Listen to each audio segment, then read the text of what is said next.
Hey everybody, it's your favorite friendly neighborhood 13 ears here with some Modern Warfare 3 gameplay. This was captured from theater mode, so it looks like my Xbox is being electrocuted occasionally when I jump around and twitch. It's kind of weird, a little bit unfortunate, but I kind of like how they improved it in certain respects. For example, now it shows death cams and the final kill cam, which I guess is pretty cool.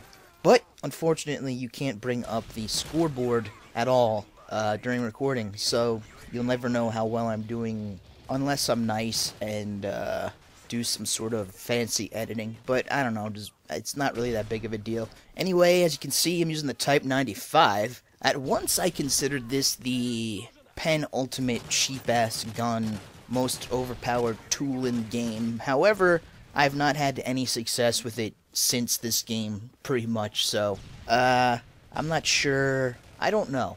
I'm still up on the fence. I think it's pretty damn good. However, ACR is quickly becoming my favorite gun. The Colt 901, I think, also very good. I've got another gameplay with that coming shortly. But here we go. We're on Dome, one of the only few good maps in this entire game.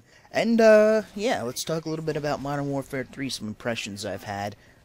As I mentioned a couple of seconds ago, actually, the maps, that's one of the negatives I have in regards to this game. I just don't really like them, and I think this seems to be the consensus among many of the YouTube dudes from what I've gathered. Dome, obviously, very good map, very fast-paced. Bootleg, another pretty good one, but I've only had the satisfaction of playing that maybe twice. It doesn't come up enough in the rotation. I don't know if I'm just joining in game lobbies that have already played it, and thus I'm not being able to vote on it, but yeah, it's never really come up much. Interchange I like. It's one of the big maps that I haven't despised, but there's too much shit, you know? There's like so much exploded debris everywhere. It's hard to get to places, and but it's still okay. It's good for its size. I'd like to like Carbon, but that on certain game types, that map is a goddamn clusterfuck. Especially the B flag and Domination. My goodness. Nobody is safe from any angle, but it's small, and I've always had a zest for small maps, so I'm hoping I'll get better at it as I become more familiar with it. The worst maps in the game are the New York City ones, as far as I'm concerned, although maybe one of them is London, I'm not sure, but the train maps, one is it takes place in the New York Stock Exchange. It might be called Lockdown, or Downturn perhaps, and the other one, where I have no idea where I need to go in certain areas, is Underground. It's like, it seems like it's 3 levels tall, but it's really only 2? I'm not sure, it's very confusing. Another god-awful map is Arcaden. I had no flow whatsoever to be found there. I don't know what to do at all. Although, I'm thinking some of this has to do with the game types. Domination, to me, has taken a bit of a backseat to the newer game types, and the maps don't suit it that well. Like, Mission, for example. The top spawn, C spawn, is just unfair match-wise. If you spawn C, your path to B is really quick. It's uphill. So the battle for it coming to A is, like, almost impossible. That's just the spawn trap map, I believe, other than Dome, which you can see here, obviously, in watching this gameplay, in which I do a little business. Another thing I don't like is the completely neutered explosives. They really chop the balls off of grenades for whatever reason. I can understand doing it for grenade launchers because of Modern Warfare 2 and all the disastrous occasions that happened in that game. But the regular old grenades that take slightly more skill to use, I'm getting way too many hit markers, even on people that are not using Blast Shield, which, in my opinion, as it stands, is not a valuable perk because the explosives just aren't very good, you know?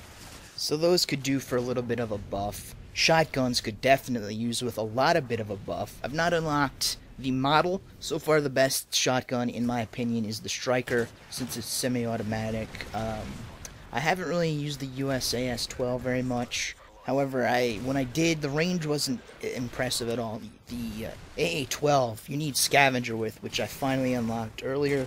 So I'll try that again with Scavenger and see how well that can do. But here's my thought processes regarding shotguns. It's better for them to be overpowered than it is underpowered. When you consider the sniper rifles, which are one-shot kill to basically any part of the body, usually, I mean, sometimes you'll get a hit marker, but how can you justify a one-shot kill weapon with unlimited range in Call of Duty standards and have a shotgun, like a pump action, mind you, do 3 hit markers at point-blank range? Doesn't make any sense to me. Gotta bump the shotgun, simple as that. Oh, what else? Best perk in the game is Hardline, hands down. I say this every time to the people I'm playing with, which will probably get old in about tonight when I play some more. But it is deliciously good, especially the pro variant. My goodness, it really helps you out. Sometimes you just spawn in and instantly you've got a good old-fashioned point just to start your life off with, which is a delight and a half. Assassin is the second best, and it is so easy to get Assassin Pro. I don't even know. I'll just say that I don't like it, but I will use it, I guess. Sorry. Anyway, I've been hearing good things about Marksman, so I'm going to give that a whirl later.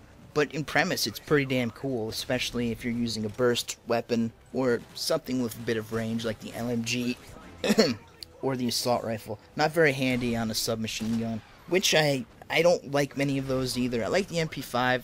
The UMP I've yet to get a handle on.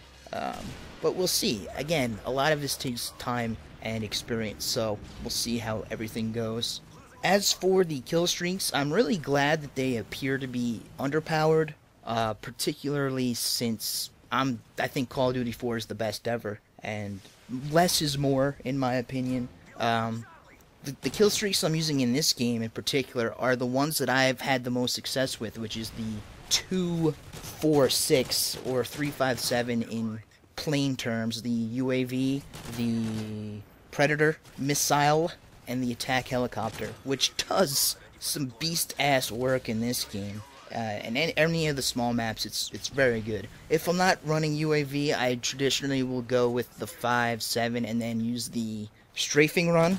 But I'm assuming that when people start to unlock Stinger missiles and people just start shooting down everything, I'm gonna just go with airdrops, or not airdrops, but airstrikes. So the missile, the precision airstrike, and I don't know, maybe I'll give something else a whirl. 6 to 9, what is that? Yeah, I'll probably use something in the 9 area. Probably the strafing run some more. It's not that good, but I don't know. Maybe I'll just use UAV. I guess the last little bit I'll talk about are the new game types, which I am delighted about. Not so much kill confirmed, actually, but I think Team Defender is the bee's knees. You should play that if you haven't yet. It is chaotic fun. Just don't be one of those KD snobs, because you're not going to have very much success KD-wise in those games. You might, but not on the reg. Kill confirmed good as well. I've got a gameplay with that. Score isn't fantastic. It's like a 5-ish, I think. It's okay. I could do better. I don't know. We'll see. But it's also some chaotic fun. Doesn't eliminate camping completely, but it does an okay job. It helps to use dog tags as bait, obviously. So do that, and you will have some great success. Anyway, that's all the time I have. This gameplay was a 53-9, I think. Something like that. Pretty good. Didn't use any of the OP shit like Osprey Gunner, because who needs it? Not me. Neither do you. Don't use it. Be cool. Anyway, this has been Bear. Thanks for watching, and I'll see you next time. Hope you enjoyed. See ya.